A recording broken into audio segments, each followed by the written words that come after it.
Hey guys, how you doing? This is JP Saricolia coming to you once again with another episode of Age of Heroes, my podcast. Welcome. Now, today I want to talk about something very important, which is gaming. Of course, last week I was talking a lot about movies and about the MCU. Now we're going to step back a little bit and we want to talk about other things that really matter to us as well, which is gaming. Gaming is a big part of our lives, part of our culture as geeks, and something that definitely we all enjoy in many levels. There is a study that was done recently where actually, and I have the links for you, where it shows that actually 65%, if I'm not mistaken, of adults in America are gamers. And this number continues to rise as time goes on. Of course, as people die off and, the older generation, which are not gamers, but the younger generation is taking over. And of course, we live in a culture of gaming, whether it's console gaming, PC gaming, whether it's mobile gaming. The numbers are stacking up. There's an increase on it, and which is amazing to realize that how many people are gaming in one shape or form. So definitely there's a lot of increase on those numbers, and we are part of it. So definitely gaming as a entertainment industry is a powerhouse and has control in the way we consume this type of services, this type of entertainment. Even surpasses how we stream our movies or television. A lot of people spend countless hours, including myself. I include myself into that category. Playing games. I do spend more time gaming than I do watching movies or, in this case, TV shows, which is an amazing thing. It's definitely, when you look at the numbers, you realize how big this community is and how diverse and how many different type of games people enjoy. Some people love first-person shooters. Some people love, platformers. Some people love indie games. You name it. There's so many different type of games for all different demographics and people, and everything. Everyone is different, and there's an option. It's like going to an ice cream parlor. There's so many different flavors. There's a flavor for everyone, which is good. But now I want to talk today about something that I've been looking through the numbers. Last week there was a release. And I want to mention this by, in this case, by EA, which is always infamous in the charts and the numbers for always being, hated and, revered, loved by some, but of course, mostly hated by most gamers for some reason of another. There's always this idea that EA has some type of malevolous desire to take advantage of people, which, I understand how people feel about it. There's a lot of games that have been very disappointed under EA, but there's been a lot of great games also under EA. And at the end of the day, EA is not a developer. EA is just a publisher. And of course, under their house, under their canopy, they have multiple companies of developers, and they work with so many different developers, and they are the ones pretty much printing or selling their product. So ultimately, it's not the ego of EA or how they achieve their businesses as any other businesses. Their purpose is to make money and to sell copies and also to provide for their employees. It's a big company, therefore they have a lot of employees, and that means that they have a lot of benefits, health packages, all that kind of stuff.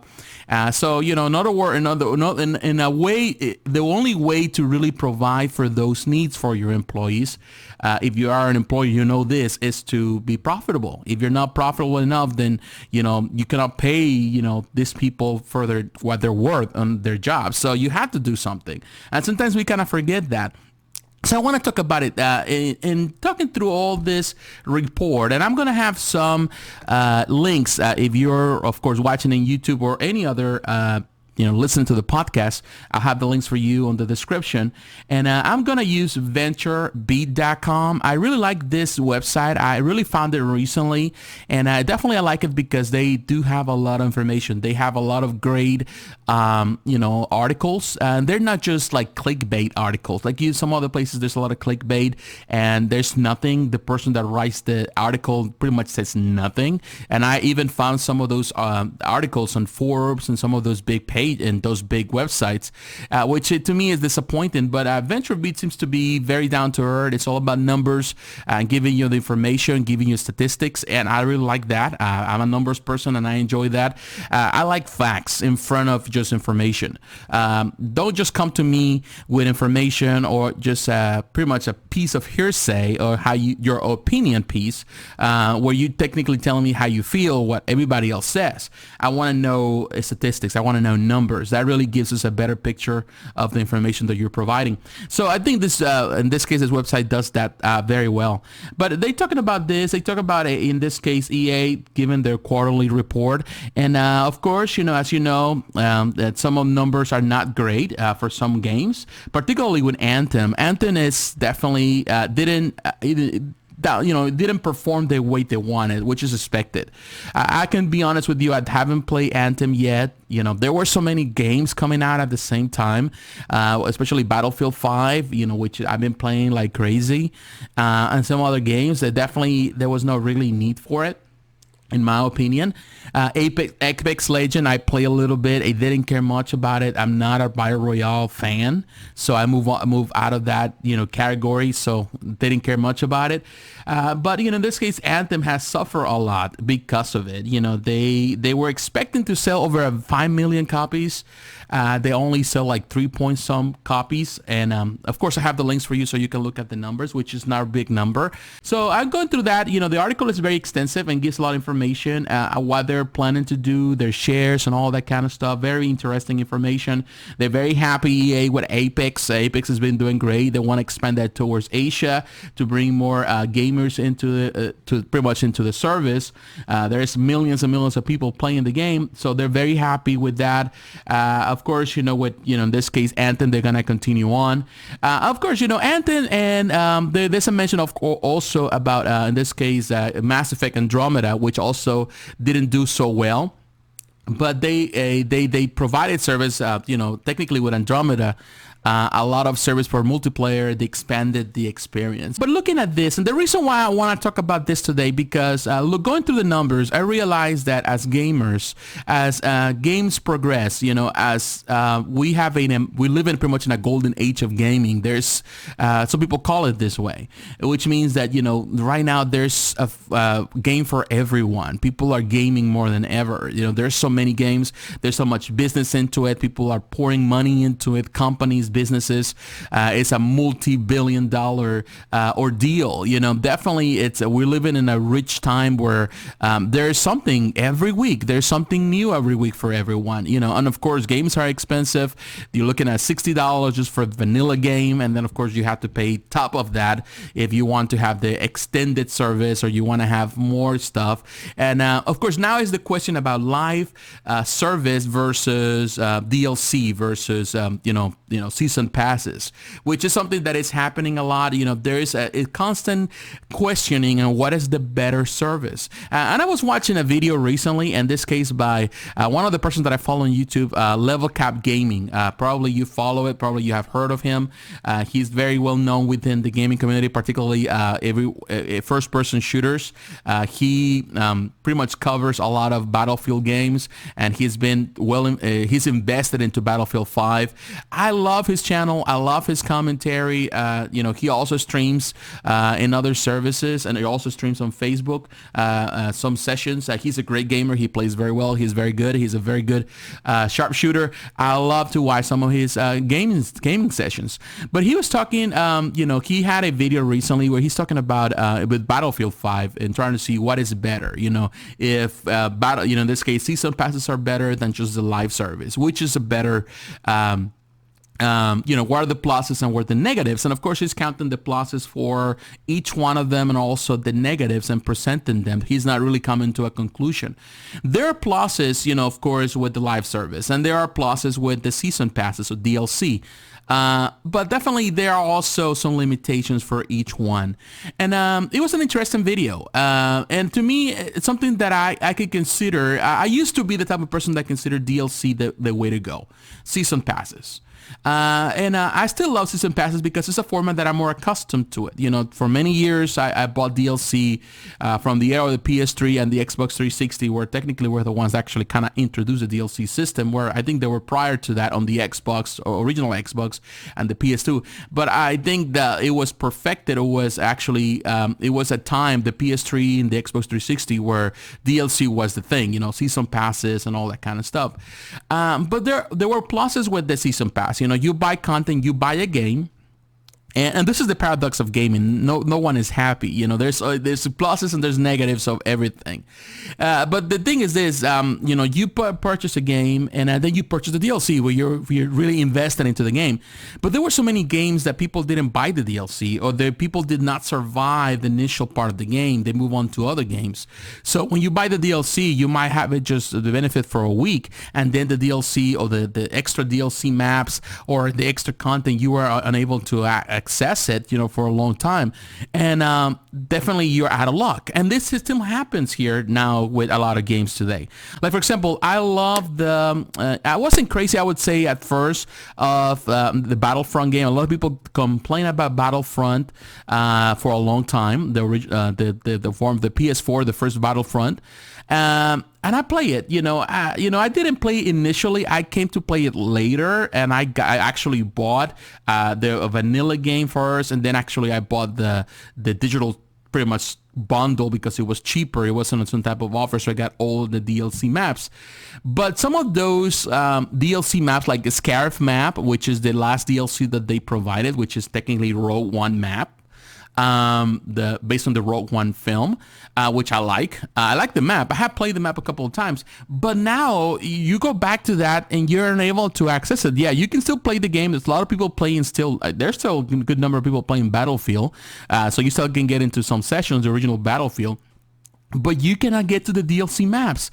It takes forever, and you have to wait forever just to get into some of those maps. The Sky map technically is the worst of all, which is the one I wanted to play the most because I really like that map. And it's disappointing that you don't get a session. So that's the problem with season passes, that, you know, not everyone buys a season pass. And because not everyone buys a season pass, then you out of luck and you pay for something that you're not going to use. And this is just an example. There's many games that they do the same thing.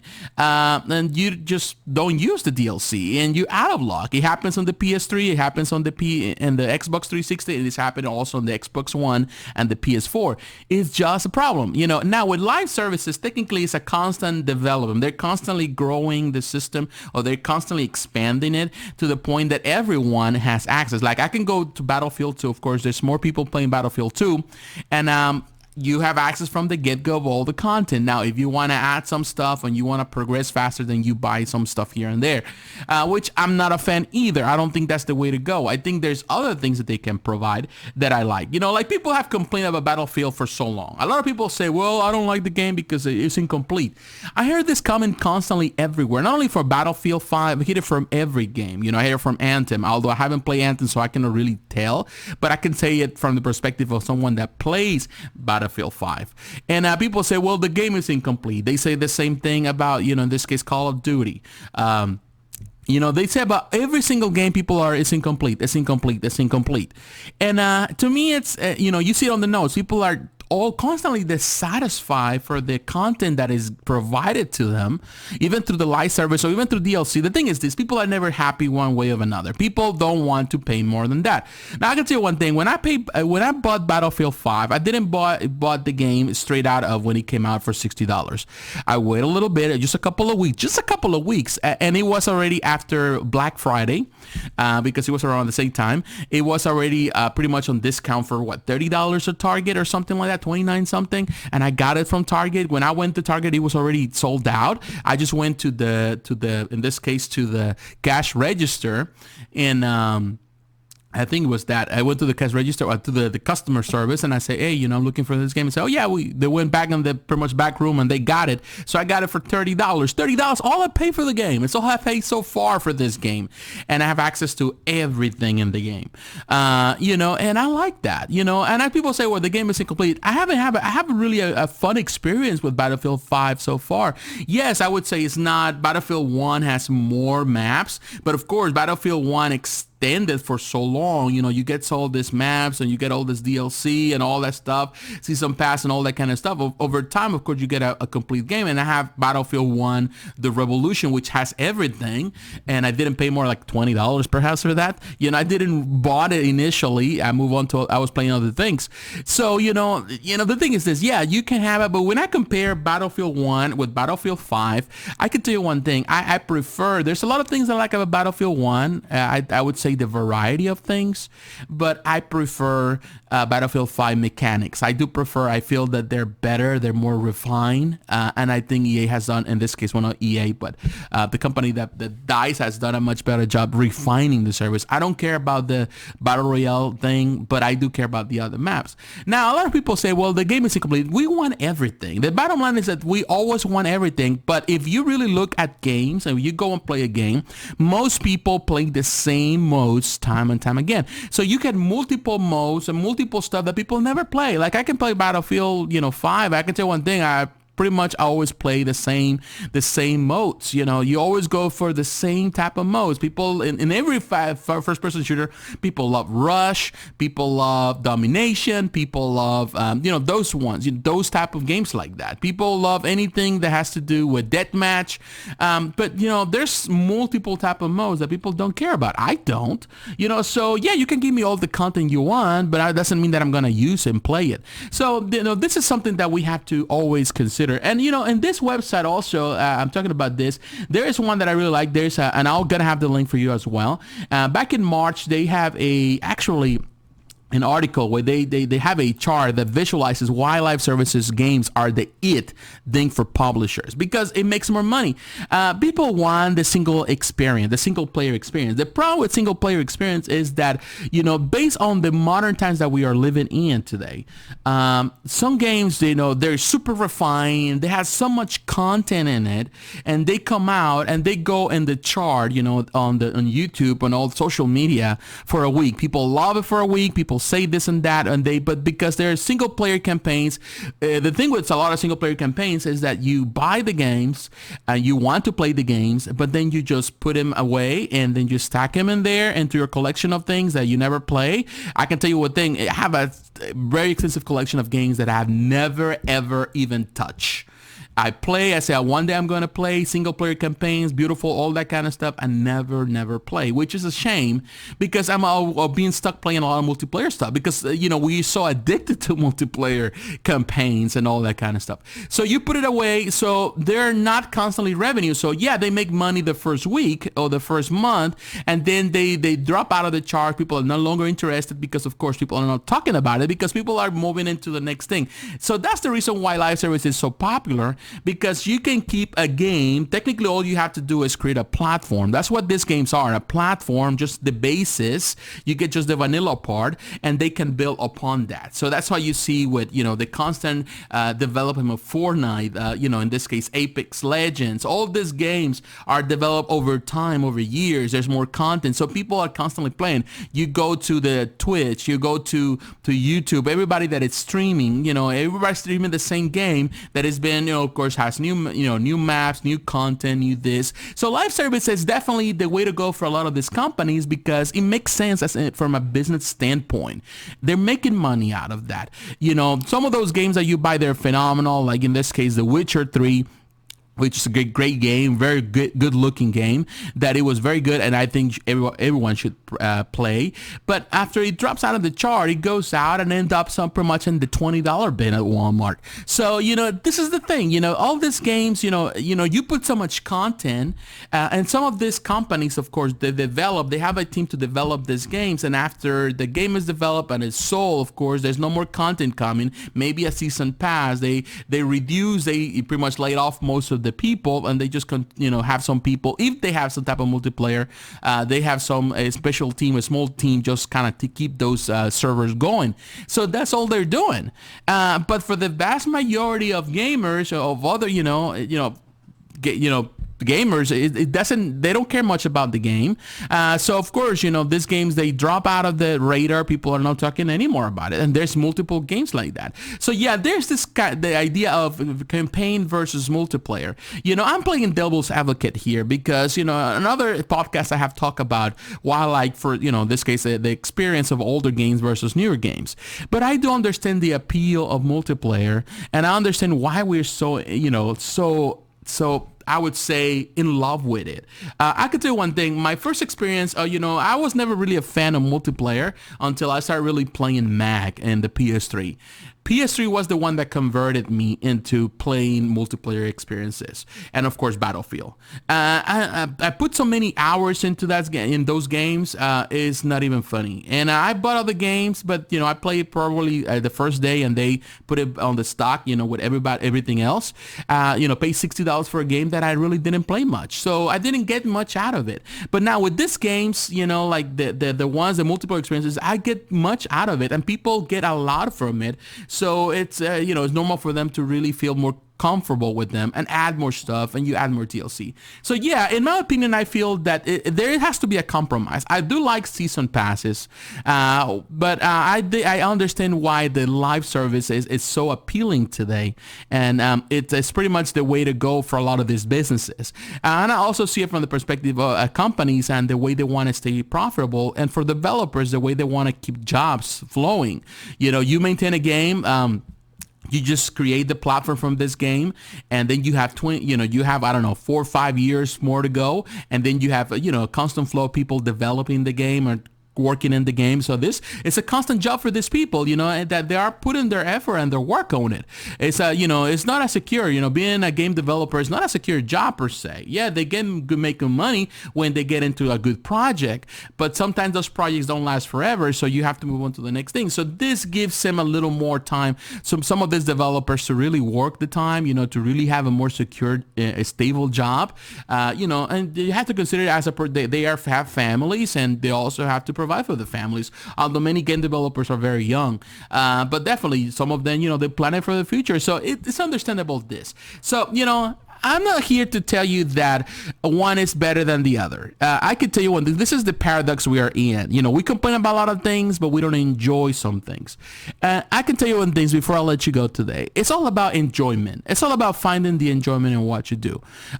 I can tell you one thing. I'll go through the notes and the comments online, and people always complain about Battlefield 5, or they complain about this game or that game, and say, well, that game is incomplete. There's always a constant, it's incomplete. But when I play the games, I have fun with them. I really do. But of course, I grew up in the era of Nintendo, Atari. I grew up in that era of the NES, original NES, and the Atari times where, it didn't take much for you to entertain yourself. Like I think we have been conditioned, particularly this young generation, to want more and never be satisfied with what we have. And I feel that that's the downfall of gaming in one way.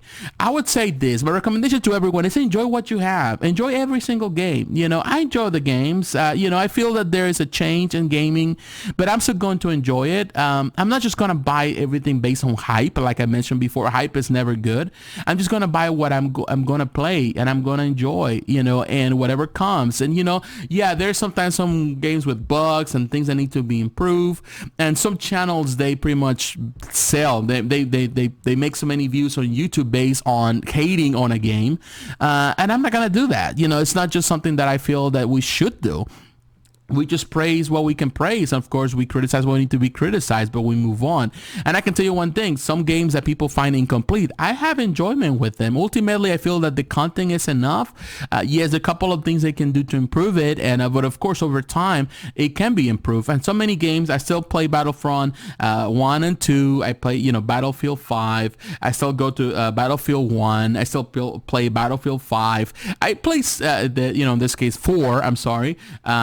Even Battlefield 3, I play so many different games. I go back time and time again to some older games because, I still find enjoyment in them. And I feel that, it's all about finding the enjoyment in what you do at the end of the day. No matter what other people think, don't go by the hype and don't go by the hate. Just go by your own personal opinion and just enjoy for what it is, because at the end of the day, it's all about having fun through our gaming experience. So, but what is your opinion? I would like to hear it. Please don't forget, if you're watching this on YouTube, to like, to comment, and subscribe. If you're listening to the podcast, whether it's through iTunes, Stitcher, Spreaker, Castbox, SoundCloud, TuneIn, Spotify, please subscribe to the podcast and share that podcast with your friends. Also, follow me on social media, and you can follow me on Facebook, on Twitter, on Instagram. The links are down below.